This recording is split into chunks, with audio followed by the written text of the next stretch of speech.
to You, Me and NFP Unplugged. We are your hosts, Sarah and Val, and this is going to be raw and real.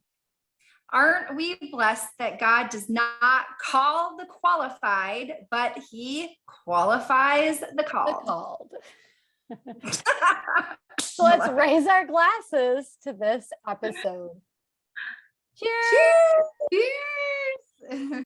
Today's topic is infertility and how to navigate that through the upcoming holidays, which if you're watching this now is Thanksgiving and Christmas. If you're watching at a later date, you can apply it to any holiday coming up, Mother's Day, Easter, anything like that. And the reason we're saying navigating through the holidays is because, as Natalie will talk about, she's mentioned to me, it's a really hard time because a lot of pregnancy announcements are made during those times too. So that's about navigating infertility during the holiday season. Now you might look at Sarah and I and be like, how do you ladies know anything about infertility? Sarah's pregnant for her 6th. I have 4 kiddos. Well, we can't empathize with you, but we sympathize with you. And that's why we brought our guest Natalie on today, because she has some personal experience that she wants to share with you about her secondary infertility. And she's going to talk to us about 2 main things. And one is lamenting, which means leaning into grief and allowing ourselves to feel that grief of what we do not have and desire to have. And the second thing is to continue on with joy and to not get stuck in that, but to remember the Lord's promises and the Lord's truths in our life, and that we are all called in different seasons of our life to be life-giving in some different form. So before we get started, Natalie, it's tradition and Unplugged that we got to draw a little question as an icebreaker just for you to answer that has nothing to do with anything. It's supposed to be a hat, and I'm pretty sure this is a trash can. You could try it out in a hat and show us. I'm pretty sure that my life sometimes feels like I live in a trash can. You know? There you go. It looks like perfume. I don't know what this is, but nonetheless, here we go. I mean, like, one day I'll actually have a real hat. Okay. Are they the same question, Sarah, or are they all okay? I just make them totally random. Oh yeah. Oh, you mean tonight? Like, no, they're actually different questions in here. Yeah. Or is it true? That I was like, maybe I should just do the one I really want and just do multiple, I know, right? Just like put 5 of them in there and pull one out. Okay, ready? Here we go. This is like way too long. I'm really excited. All right. Oh, least favorite household chore and why? I was just talking to my husband about this, honestly, today. Right. Yeah, honestly, it would definitely be, gosh, I hate to say this, but recently it's been cooking.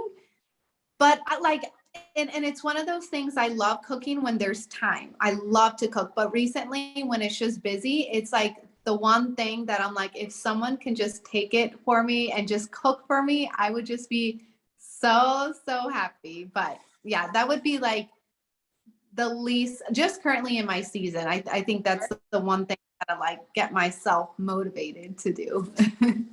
I'm going to interject, as I'm really good at doing. So I was literally, even before this question, I was thinking, well, Val and I talk about this, but like, I was thinking about this and I'm thinking, okay, so like, if I could have like a chauffeur, if I could have somebody dress me, not like physically, but like pick out all of the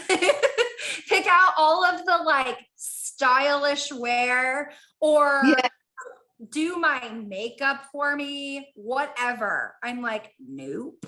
I'm fine with my Catholic meditation pants and my t-shirt, AKA yoga pants, or yoga pants, AKA Catholic meditation pants is what I like to call them. Anywho, I'm like, oh no. Oh, it would be cook. Like if I could have somebody cook for us. Look at that. We already have. You guys have the same thing. I know. Own like sisterhood of non-cookers over here. I love it.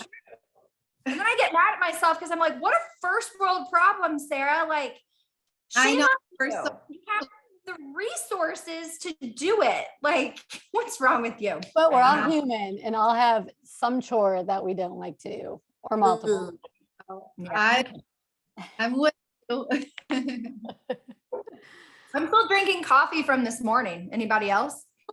It's iced coffee, right? It turns into iced coffee at this point. No, to be honest, like I have something, but it's only water.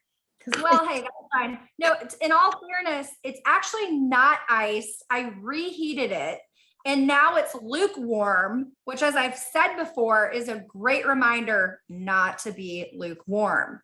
Because there you go. Very good.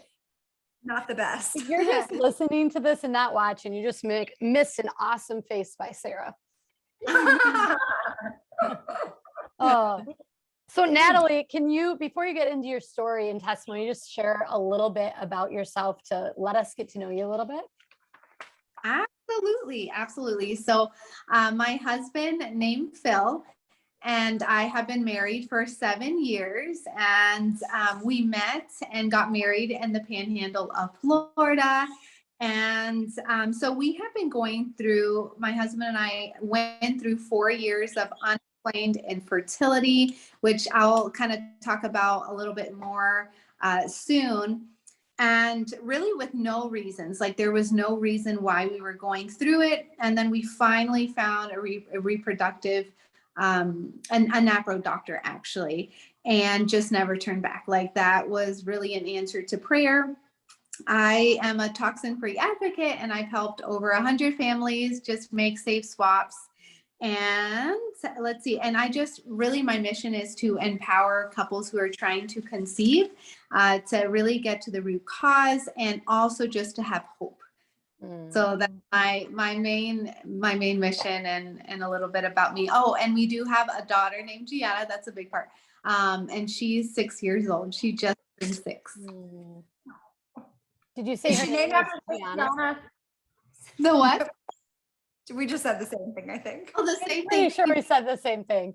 Is her name Gianna? Is that? Yeah. Yep. And she's named after Saint Gianna. It's a beautiful name. I'm not laughing at the name. I'm just laughing at Thank we both blurted out the same thing at this. Leave it to us. Oh. That's awesome. I'm sorry, I'm still laughing. I think that's so awesome. No, I mean, she's named after Saint Gianna Molla, right? Yes. Yeah. Oh, I just learned about her last year. I didn't know much about her. So, yes. That's awesome. Aw. All right. What's next? Val, I'm not prepared. You just, if you want to just go into your story and share your testimony with us, like how has the Lord shown his mercy in your story? Yeah. So I really feel like God's mercy has, the first thing that really comes to mind is just how he has really brought the right people in Phil and I's life, especially when it comes to infertility. Really, he's brought it into our life when we really needed it the most. Now looking back, I'm like, wow, the Lord's just been so just guiding. And so I'll kind of to go into a little bit more of our story, because I know that's really how a lot of people relate and can relate. So Phil and I got pregnant with Gianna 3 months after we got married. So very quick. We had always talked about having a big family. We never, ever thought we would be that couple that would be going through infertility. Like never had a thought about that before. And, so then after 2-3 years, we were like, maybe there's something going on, because we were always kind of open. At like once Gianna turned 2, we're like, let's try, we were doing Creighton. So we're like, let's try, during the time we ovulate. Okay, that didn't happen. So at 3, when Gianna turned 3, I decided to wean her. I was still breastfeeding her. I'm like, that's probably why, like, we're just still breastfeeding. I weaned her. We were still not getting pregnant. And really, like, I don't know. I was everyone was telling me just like, it'll all be on God's time, which it is in God's time. But then that really made me just like not do anything, because I'm like, well, maybe it's just not God's time, maybe. And even with our NFP teacher, she was just like, there's nothing we see going on. So that's why we were like, maybe it really is God's time. Like we just, or we're just too stressed, right? Like the typical things people say. So that's why we really didn't do anything for the first 4 years. It wasn't until last year during NFP week. So again, God, like we did a move. We're here in Illinois now. I'm a military spouse, and we were like, okay, once we move, we're near St. Louis, more doctors, we'll kind of look into it. But during NFP week, it was like I heard a NAPRO doctor, and it was like God speaking to me, like, you need to call her up and make an appointment. And it was so clear. And so I did that. And that was when I started getting answers. So everything that was like, oh, everything's normal, all the, when she saw it, it took only one look at my labs for her to be like, that's not normal. Like, she's like, that's not normal. And yeah. And then that's when, I actually flew to Miami to her, and we did the hysteroscopy. And that's when she's like, you have adenomyosis. And, and so it was just, and no one, again, like I had just ignored it, because everyone, it was always like, okay, like just unexplained. And then we recently started looking into my husband's. Again, people are like, just takes one sperm. So we're like, nothing, he probably is fine. Well, he has super low sperm count, around like 2 million. And so again, these were things like, wow, this would have been nice to know ahead of time. So anyways, and then that was really like, it's been a year since we've been looking into it more. We're still in that process of like, we worked on me last year, and then this year we're working on Phil's side. And so I just share all these like details just so people can, like those of you watching, can have an idea of what our story is. So yeah, we're just focusing on Phil's side now. He has like a little surgery he has to do in December. So we kind of have like mentally prepared that like, okay, we're working on Phil's side. We have very low chances. Maybe after the surgery, it'll increase our chance. So we're still hopeful. And then, but can I really, interrupt you just for a second here? Because I feel like just to share with other people, like the Catholic way of making it both babies and bonding to check sperm count, right? And to check sperm. For those of you that don't know, can you explain that a little more, or would you like us to explain that? Yes. Yeah, absolutely. Oh my goodness. This is one I'm super passionate, because they gave us an option where he has to do it in the office. And basically, like, sometimes they give them like a porn picture, or they've got to like masturbate in a cup, which again, like very against, just morally and ethically against what we believe. And so that wasn't an option. But it, like, basically in the Panhandle of Florida, we could not find anyone like any lab that would take it for us. So again, maybe, I don't know, not saying that it was impossible, but it was really hard. But when we moved to St. Louis area, there's a good Catholic doctor that was like, does everything where we could do it at home, and then we bring it in and they will do it manually. So yeah, there are definitely options. So thank you. How they do that is there's perforated condoms. So like you still are having the babies and bonding all at once, like open to life, because sperm can get through. So that is how you do it. And you can actually order them, I believe, from, is it the John Paul II Institute? Sarah, do you know what one? Or, I don't know about the JP2 Institute, but it would make sense that you could get them from there. But yeah, that's what they are. They're perforated condoms to allow the actual completion of the act to continue on. Still to be tested and see like, okay, this is an issue here. How can we help with that? So thank you I just want to interject to make sure, because you go to a regular doctor, like you said, they're going to hand you the specimen cup and pornography and go in the bathroom, and and that is not in line with our Catholic faith or the way God made us. So there's other ways of going about that. Yes. And to Thank you. tag on this, you know, whoever might be listening that's like not quite understanding this perspective, it's similar to like why we do NFP Sure. versus contracepting, when our goal for those people who are trying to avoid pregnancy, you know, the question is, well, if the whole intent is to try to avoid, you know, what's the difference between contracepting and NFP? And it's really the same thing, in that the means to the end matters. How we get to point B matters.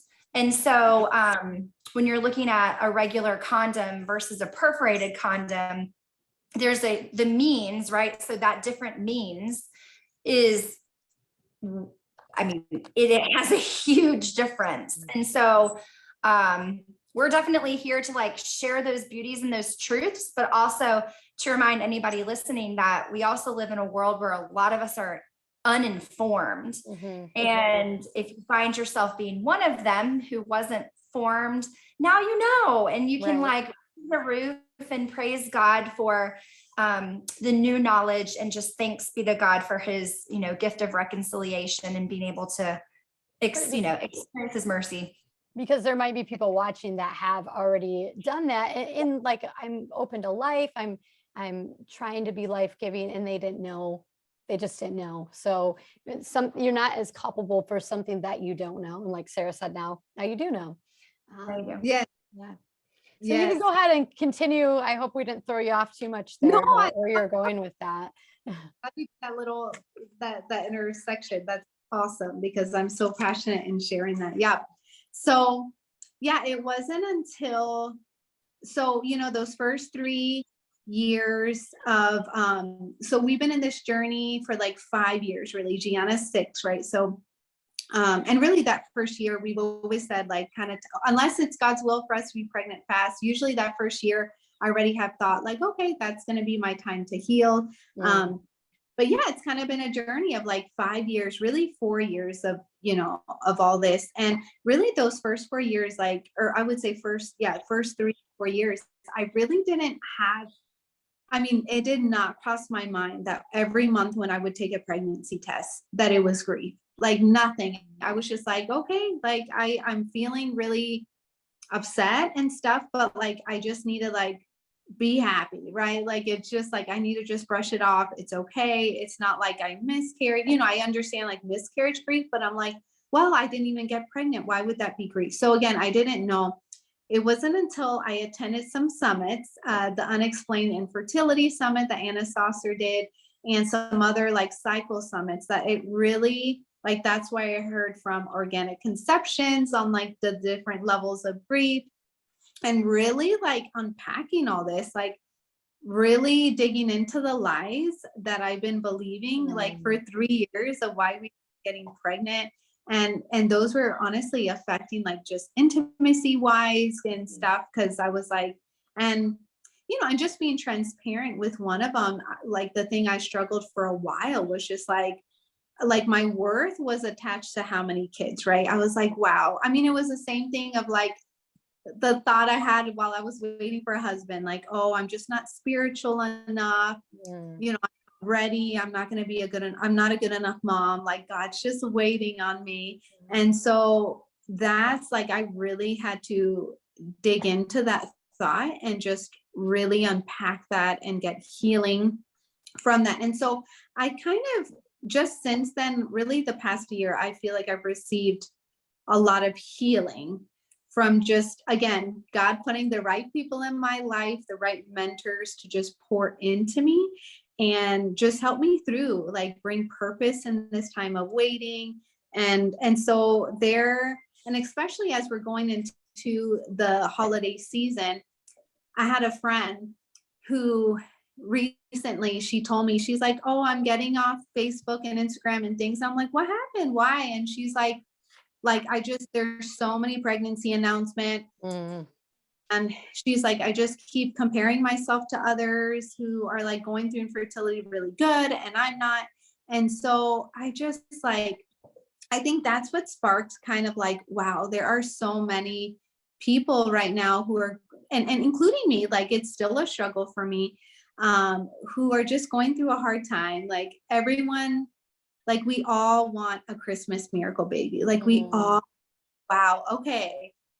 And I know I'm probably not the only one of just kind of like, okay, I'm fertile around the end of November, and like, okay, I'll find out I'm pregnant mid-December. Oh, that would be so perfect. Like you could, your mind kind of like, you just kind of have this hope of like, okay, like that would be so great. And you just, yeah, like you have this hope, especially in Christmas, of like how wonderful it would be to conceive a child. There, something that, just kind of came to my mind that I wanted to share was last year. It was like early December, and in church, I was at church, and it was probably like a week before I found out I was not pregnant. And so we go to church and we hear that scripture verse of the Annunciation, and of the angel appearing to Mary, and that she conceived. And it like, oh my goodness, like honestly, I started bawling. I was just crying and crying. And I kind of looked around and I could tell people just looking at me like, oh my gosh, why is she crying? Like it's such a happy verse usually. But for me, it was like, honestly, like I was so mad and so upset that I'm like, why would God allow, like it just, and I know that kind of saying it out loud is kind of like an interesting thought, right? Like of just like, God, why, it just is like, God, but you made this miracle happen. Like, why can't you make this miracle happen to me? But just the words of like conceiving and almost the impossible. And I'm like, God, I know you could do this. So anyways, I just was, that was a really hard time. And things, just because it does revolve around conceiving and the impossible and the miracle it is, that it just kind of really brought those feelings. And anyway, so yeah, so now this holiday season, I feel, I don't know, I mean, it's still going to be emotional, I know that, but I definitely feel more prepared. And so I have these like 6 tips of things that has helped me over time, really in the just past year, that I've had mentors and things just share with me who have also gone through infertility, and there's just things that have really helped me. So I thought that I would share it, like what has helped me, what's helped me, like just keep that joy, so. And let me know, Val, like, and Sarah, if you want me to go right into it, or if you guys have any thoughts. Well, I have to interject in case everybody's just listening.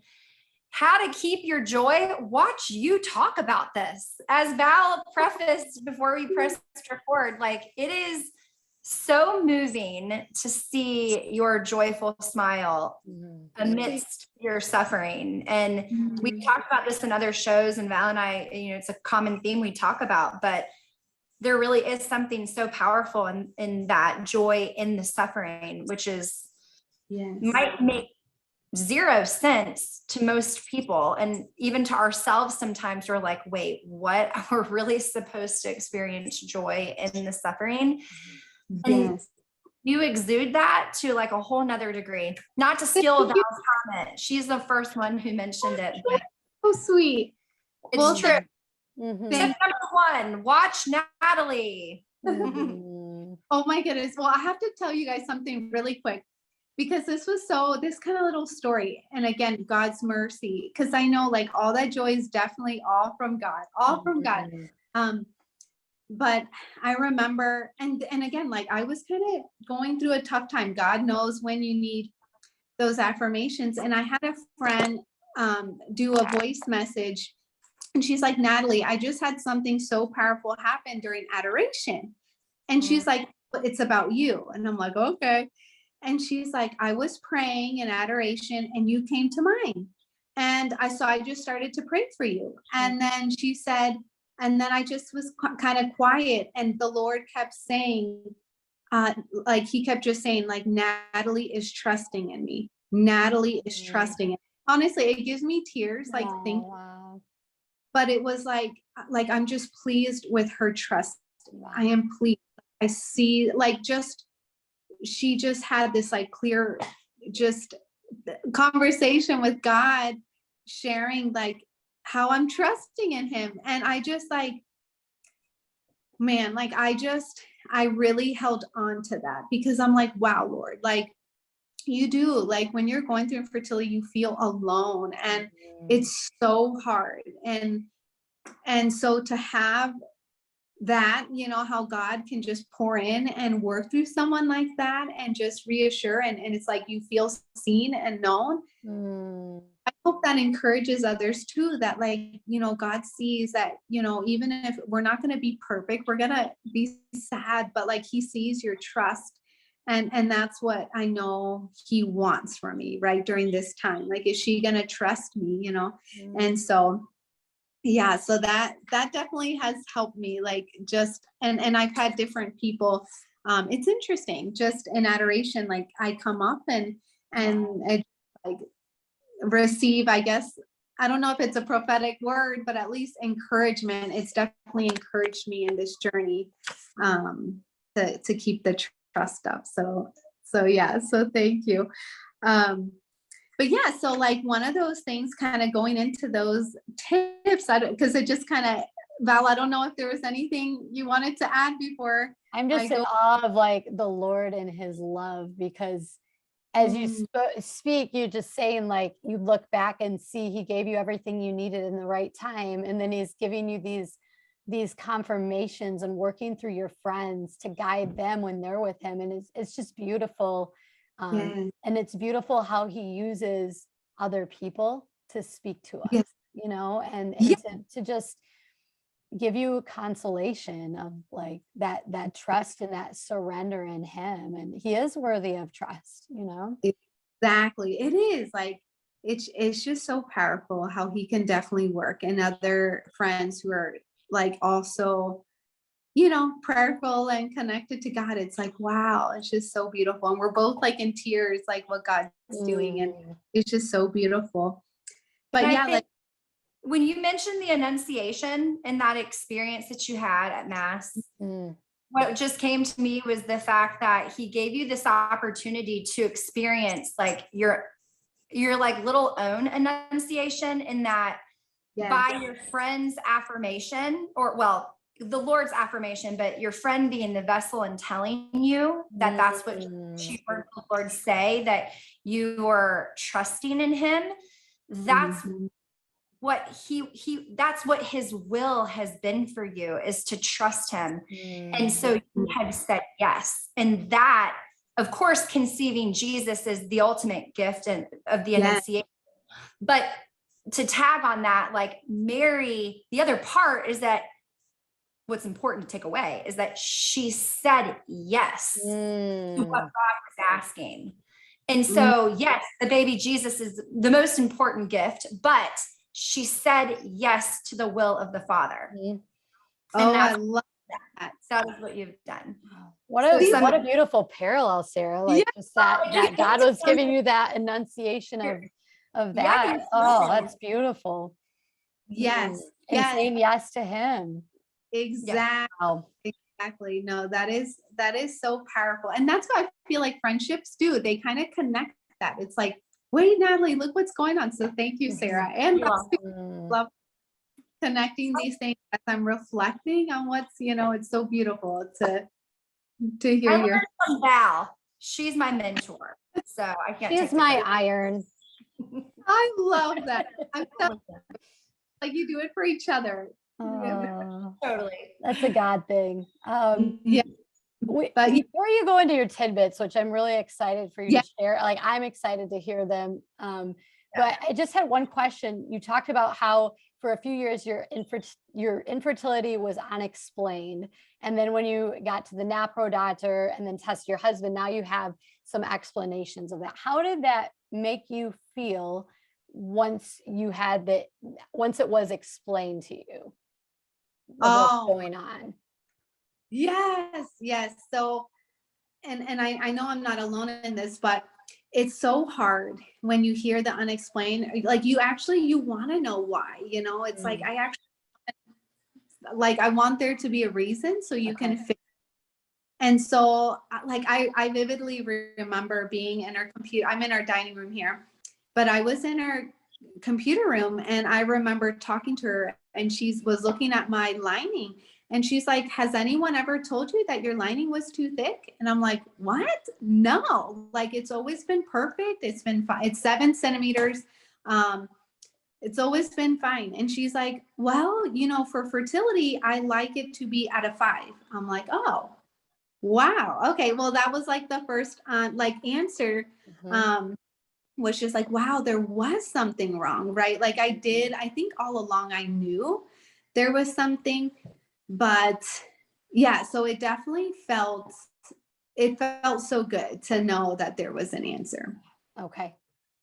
I would Yes. think like it would be like, I wondered because I would think it'd be scary for some people to, at some point, to reach out to a NAPRO doctor too. Like, what are they going to Yeah. tell me? Like, maybe it gives up on my hope. But so it was interesting to hear like that. Yes. This actually, it seems like you wanted to hear these answers, and like now we have the root cause, and we can deal with that now and tackle that. Yeah. I loved it. It was like, and it was just comforting because it's like, she was like, we will do this together. Like, I will not give up on you. Like, until you have, like, she's like, we are with you. I'm not, and that was just so reassuring. That she was not, she was not going to give up on us. So yeah, that was super, super reassuring. Yeah. Thank you for asking that. Thank you for sharing. Natalie, prior to your NAPRO experience, had you reached out to other physicians looking for answers? And yeah. That you were saying you were dismissed with that?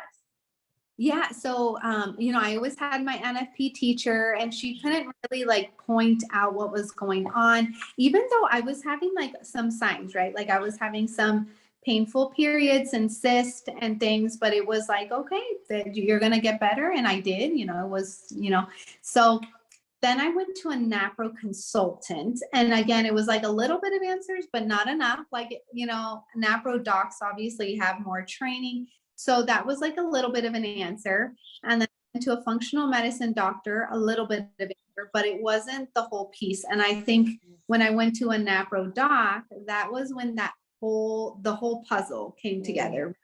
Okay, you're having estrogen dominance because of this, and then it just kind of all, I mean, I had so much inflammation, which makes sense. Like,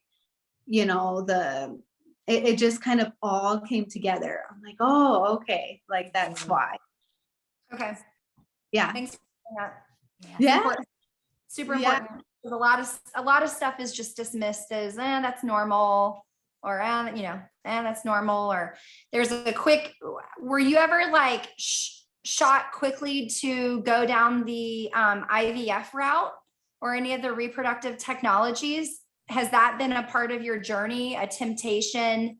Yeah, never a temptation, but let me tell you, my husband, he saw a urologist and they were like, oh, you have 2 million sperm, you have like super low chance.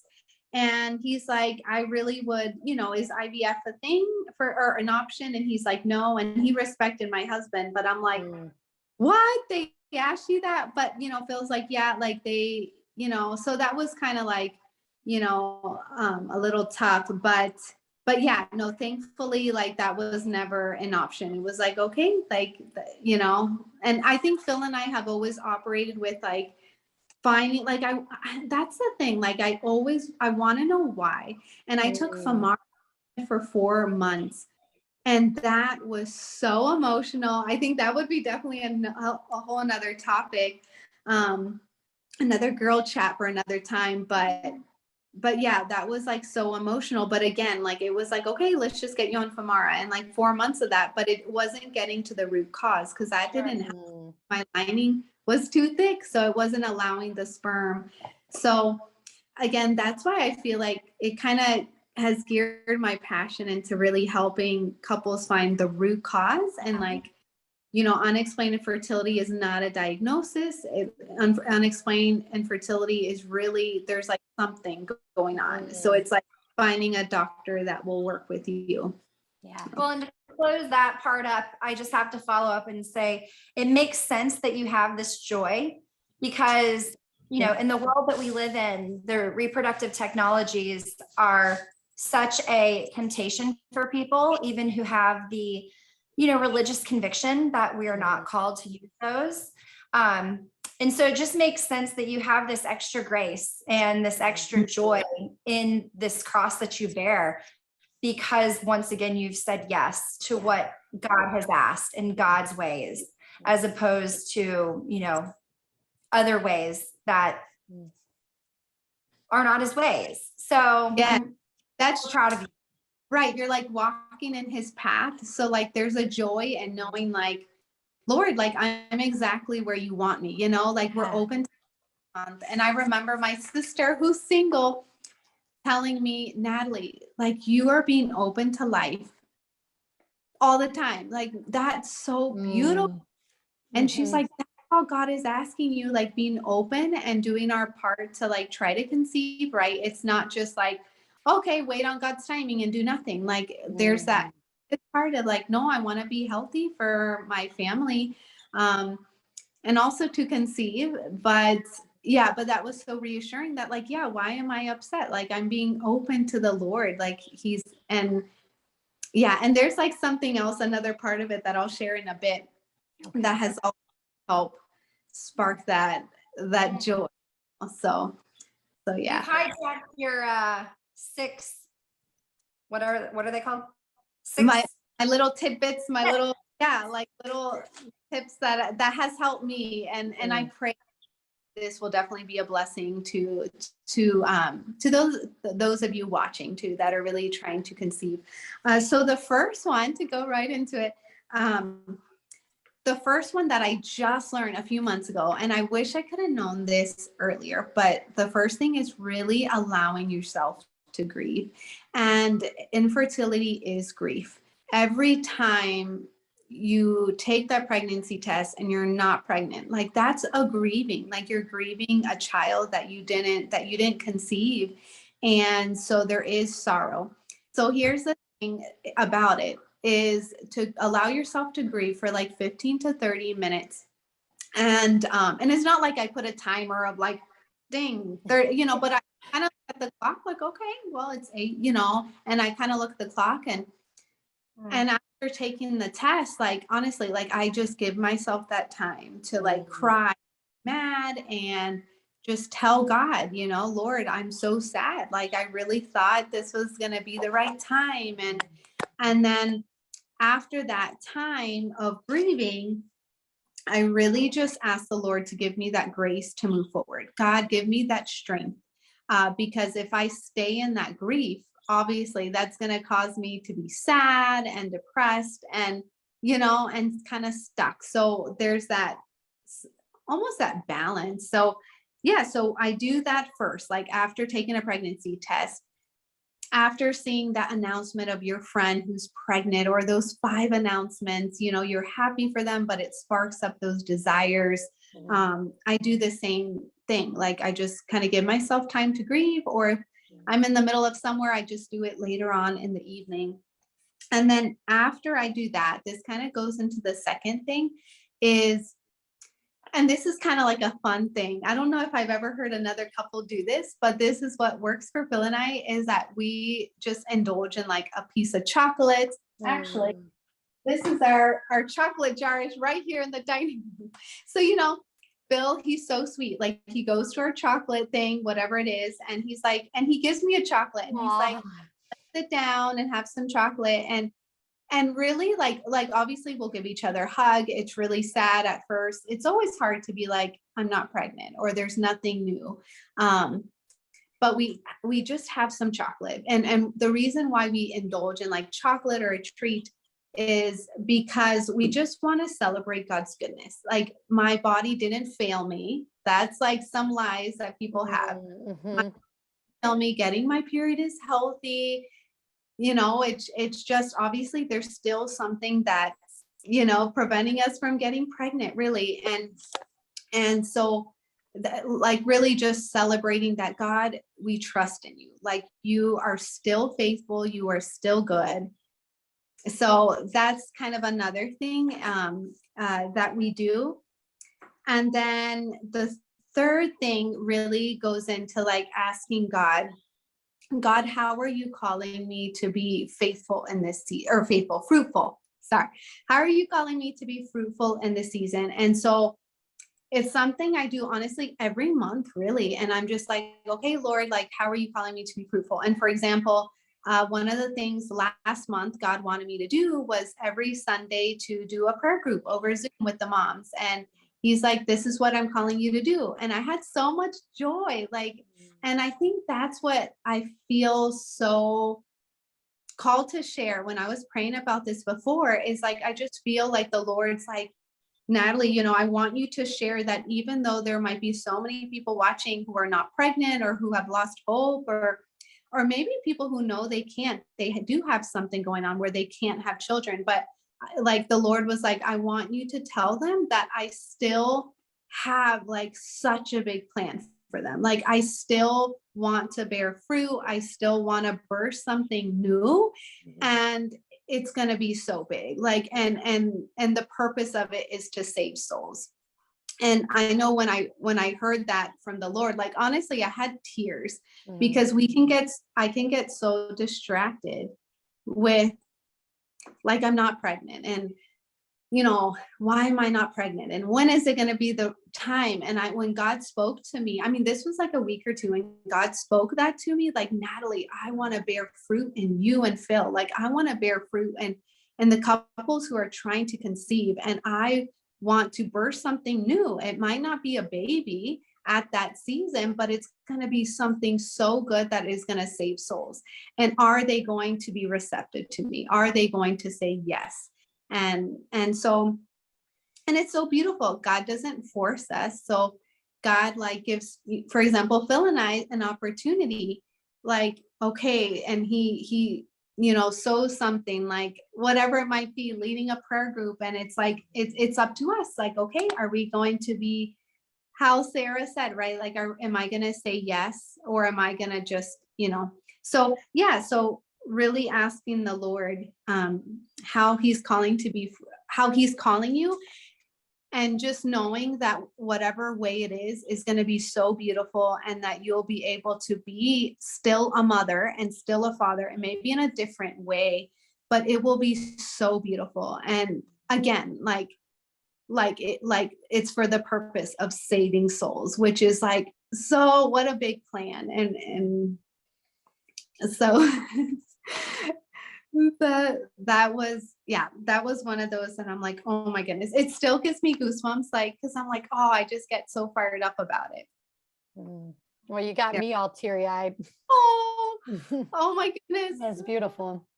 Glad that spoke to you. It's beautiful because it's truthful, you know. Yes. You have me like literally biting my tongue, so I'm not the interjector anymore. Oh, No, Sarah. it's awesome. I'm so glad that spoke. Like, that's just kind of affirmation that, like, okay, this is something something that someone needs to be here. Like, feel someone watching, or if it's you watching, like, I hope that this really encourages you, you know, and not to take that lightly. Like, wow, God's calling me to whatever it is, and this is just as good. Like, this is so fruitful, and it's going to be good. So the fourth thing is to have, like, I like to have a quote or a song ready. Basically, one of the Ignatius rules, if anyone's familiar with the spiritual Ignatius, is one of the things is, before you enter that desolation, is to have like a scripture verse or a quote or a song, so that when you're going through it, it just really helps you. So for example, like, I love the Waymaker song. Have you guys heard it? Oh yeah. Or just, yeah, miracle worker. Even when I can't see you working, you're working. And that's like a big thing. I would bawl at that. Like, God, even if I don't see you working, even if I can't feel it, you're still working. You're still here. And so like I know that that's my favorite song. I know that that lifts me up. And so after taking a test, I'll go through my thing of grieving and all this, and then I'll play that song maybe while I'm making breakfast. So reminded that, because my temptation is to, like to take that personally, God, why me? But again, it reminds me like, nope, God, it's like my identity is in you. And you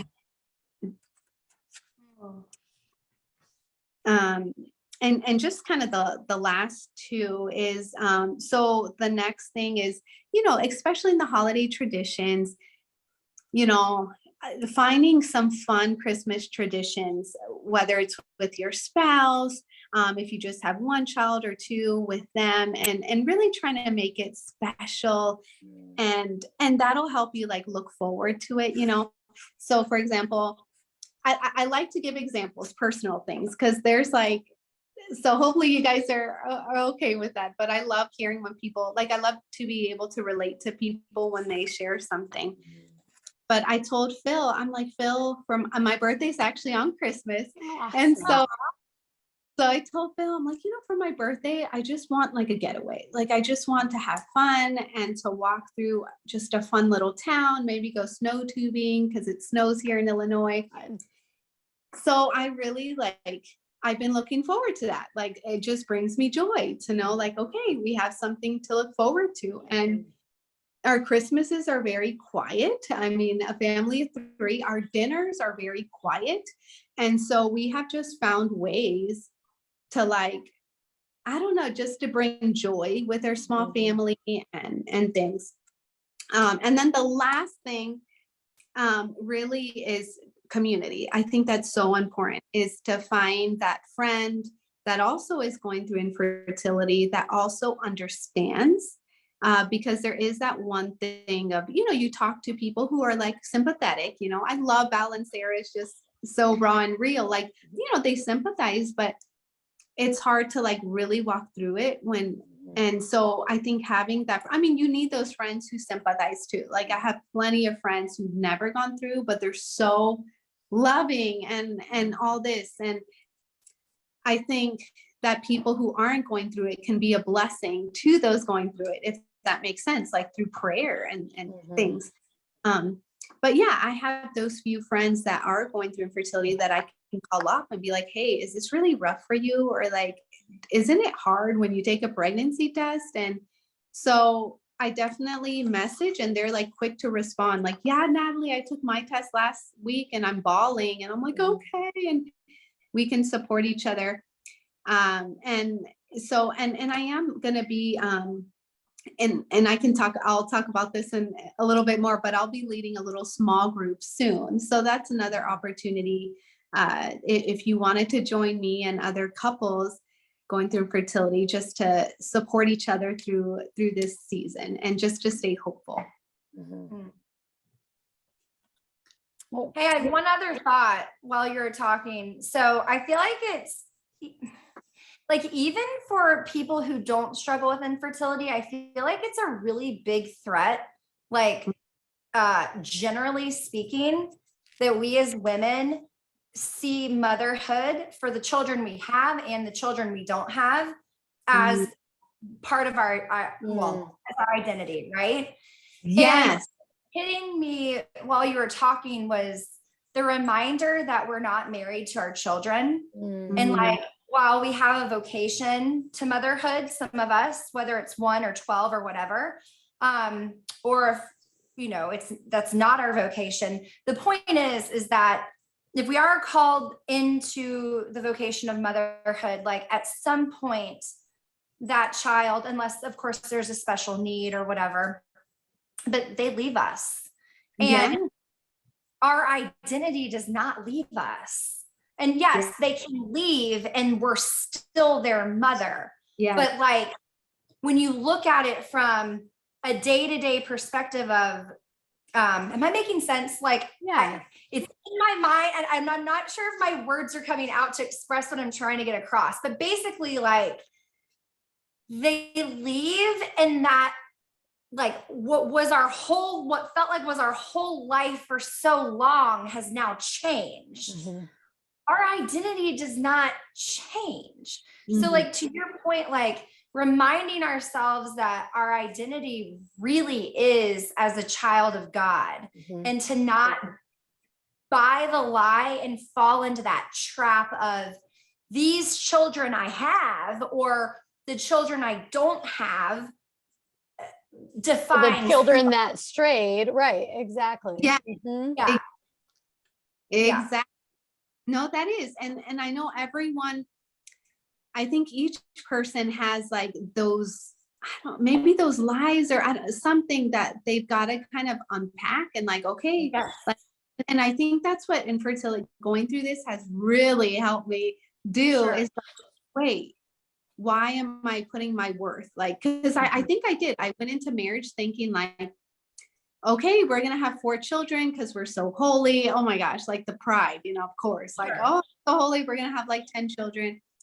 And then when it didn't happen, I'm like, well, it was like, excuse me, Lord, like, why don't we have all the children? We're holy. But again, like an opportunity that God gave me to like deepen that and really like, oh, wait, hold on. Like my identity isn't in how many kids, like my identity is already that like I'm a child of God. Like that is identity, is that we are daughters of the Lord, sons of the Lord, and he loves us. And it's not what he gives us isn't dependent on like, what we do or, there's just, Well, and I think it's so important that when you have those feelings, we say, all right, Lord, like, what are you saying to me? And what lies is the devil saying to me right now? And like you said, going to a friend sometimes helps to bring, excuse me, to bring that to light. If we can't see the lie ourselves, a good friend that we really trust in will be able to say like, okay, that is the lie of the devil, and this is the voice of God, and help us discern those two voices, because it's really important to acknowledge the lie, to renounce the lie, and like you said, then put something in its place, like a Bible verse or a song or something that gives us the truth and promise of God. And you can do this with anything in our lives, not just infertility, but anything. Yeah. And I find it beautiful, Natalie, that you said, like, I heard the Lord say this to me, like, to be fruitful, in these other ways, while you're waiting, hopefully, to conceive a child of your own too. But you, in order to listen to God and to hear him, you have to actively put yourself in that quiet space to be with him. So I think that is so important, the joy that you do have. And you're not saying that you don't grieve or you don't feel sorrowful, right? You're acknowledging that, but you're also bringing that, you're inviting God into that with you. And when we invite him into it, he reveals his truth and promises. And I can't help but just think of the 2 Bible verses that kind of oppose each other.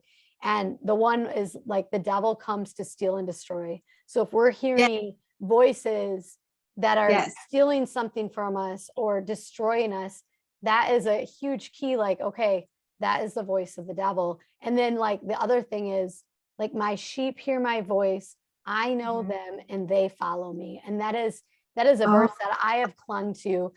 You are spending the time with the Lord, you're hearing his voice, and you're actively doing something in this time of waiting, like you said, and you're being fruitful with your time, treasure, and talent, and so I just think that's huge for people too, is just to, like, God is big enough to hear our anger, our madness, our frustrations. Like, just invite him in and have that exchange with him, talk to him about it and wait to listen to him. Yes. Oh my gosh, that is so good. The thing that stood out is when you said that God is big enough. And I think I want to just say that God weeps with us, like I remember praying and just thinking like, God, do you even care? I mean, like, do you even care how I'm feeling? And it was like, again, just so vulnerable. And I remember the Lord's like, Natalie, I'm weeping with you. Wow. And I literally felt like the Lord's presence with me, and like that he was, I have tears thinking, because God loves us so much, each of us. And like he does, he comforts us. And it's really in those times that we're hurting, that, you know, that we grow stronger with him, and that we grow stronger in like, wow, he does love me. He does care. Mhm. I can trust him, you know? And I think it's really, and again, like I'm a busy mom. And so I don't take like all day to be in adoration and think, I mean, these are like 5-minute pocket of times. These are like 10-minute pocket of time. So God just, you know, he meets us where we're at, and not being afraid to like, oh gosh, this has to be a whole formal thing. I have to have my prayer candle. I have to have all this. Like, no, you could be sitting and on top of the toilet, grieving, and just taking 5 minutes to just like, gosh, please meet me here, you know, comfort. And something like in Be a big F. what, Sarah? I'm an F. If it had to be formal, I'd be a big F right now. Yes. How do you make an F with 2 hands? Yes. Yes. And God is going to meet us each differently too. Like sometimes we'll, like those of us that are audible, he made us that way. We might audibly hear his voice. Those of us that are very visual, like close our eyes and invite the Holy Spirit in, and picture Jesus. Like you said, he's weeping with you, right? Like picture his arms around you in that moment, and picture him weeping with you. And it actually is him in that moment with you. And so he'll speak to each of us in our own ways, and that might not look like the other person ways, and that's okay. Exactly. I love that. That's exactly it. Well, I just before we sign off here, do you want to talk a little more about your small group and let people know how they can get involved with that if that's something they're interested in? Yes, thank you. So we are going to be meeting as a small group November 30th till December 24th. And it says to pray the St. Andrew Christmas novena. And I think we all need accountability, because you have to say this, not have to, we choose to say, you say the prayer 15 times every day up through Christmas Eve. And it's supposed to be just powerful. Like if this is God's will for you to, like, any prayer that you say during that time will be answered if it's God's will. But I just feel like there can be that temptation to just be like, okay, I've already prayed. God doesn't hear, like that resentfulness.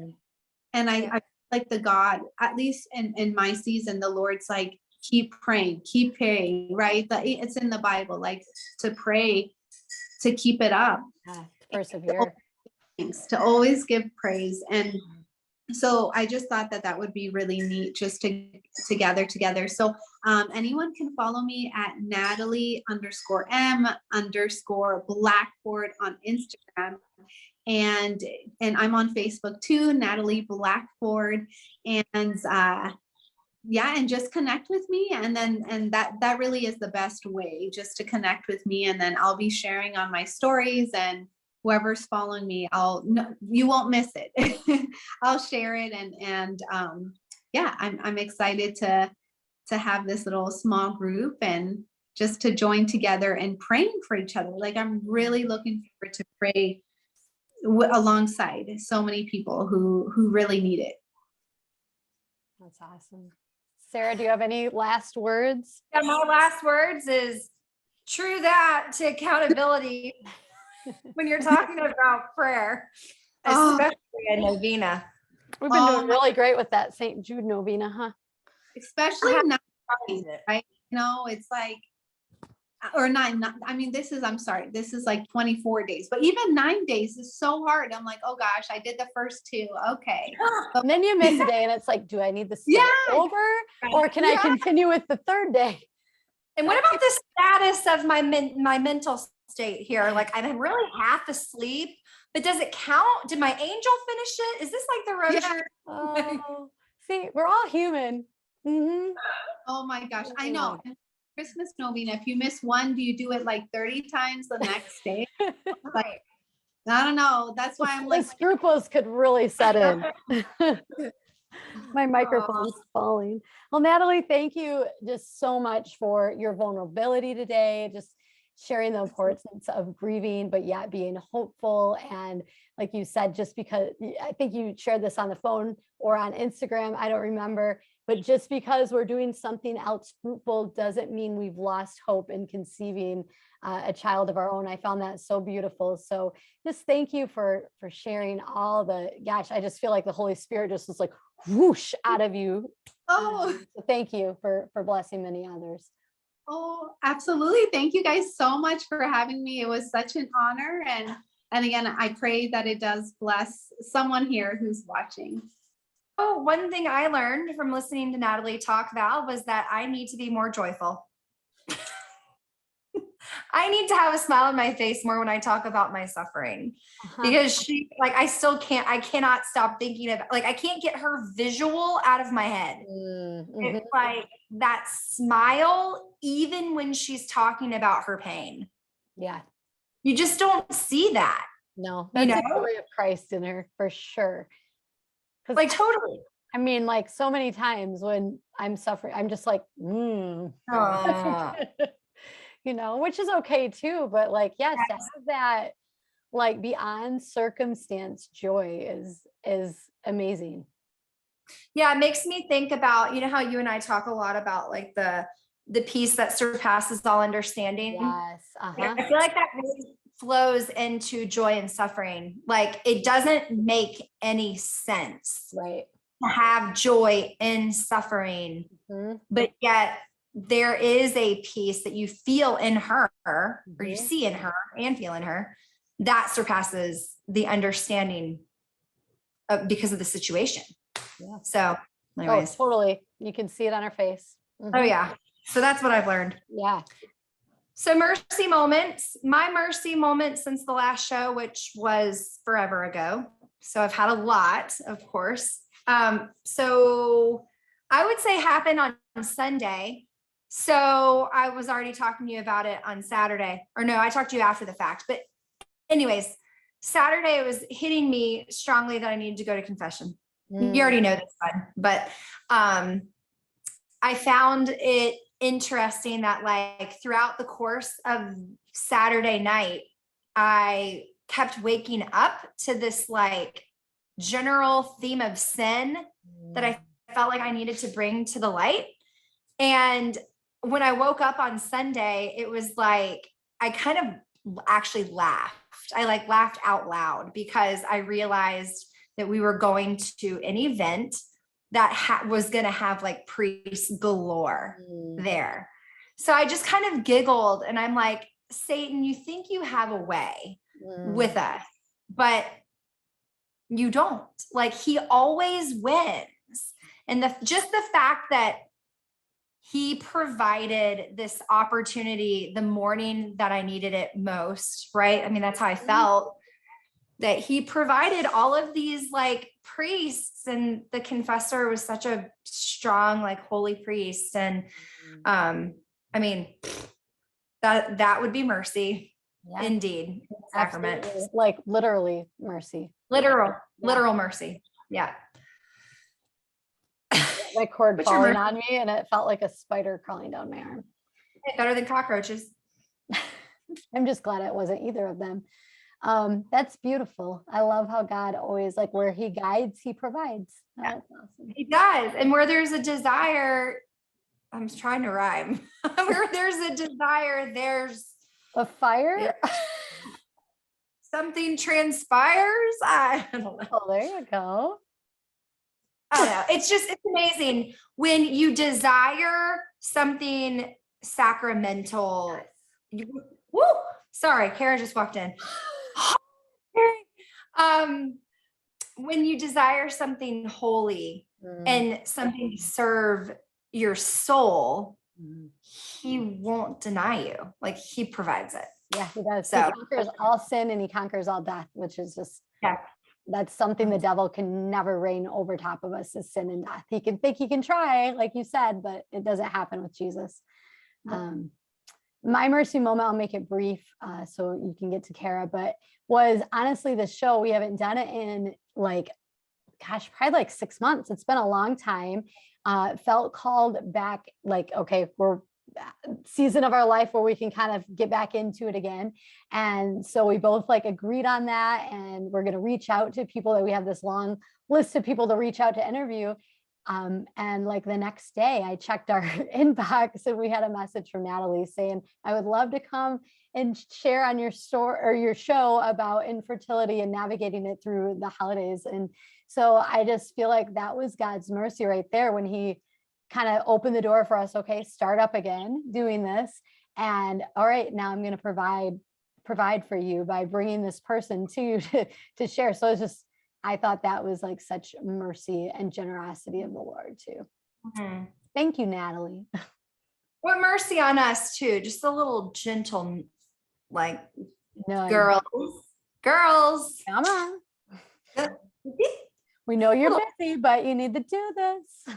Little father pat. Yeah, exactly. And doing Unintended. it brings such joy. Like it was like, I was looking forward to this all week. So this is mercy in itself of being able to do this and with you. It's just, I know. it's such a joy. That's So mercy. that is. Mwah. So if this show has blessed you, or if you think this episode will bless someone that you know, please subscribe and share it with others. It really takes all of us to share God's good news. So we just ask you to like subscribe, hit the little notification button so you will know when we have another episode out. And we just pray that you have a beautiful Thanksgiving and Christmas and Advent in between there. Hey, and a really great resource. Again, we've mentioned it, but The Good News About Sex and Marriage by Christopher West has a lot of information on infertility, reproductive technologies, and all of that. If people have questions and need those answers from a Catholic perspective. So great resource to share. Thank you. Oh yeah. All As right. always, sis, been a pleasure. Been a pleasure, sis. Cheers. It's empty. We It's can not only now not lukewarm, it's empty lukewarm. Can it get worse? I don't know. Like as Luke was better, God says it's better to be like nothing. So Yeah, we've I mean, gotten rid of this one. rock bottom when you're nothing. So go fill her back Good point. Mwah. Peace. up. Bye.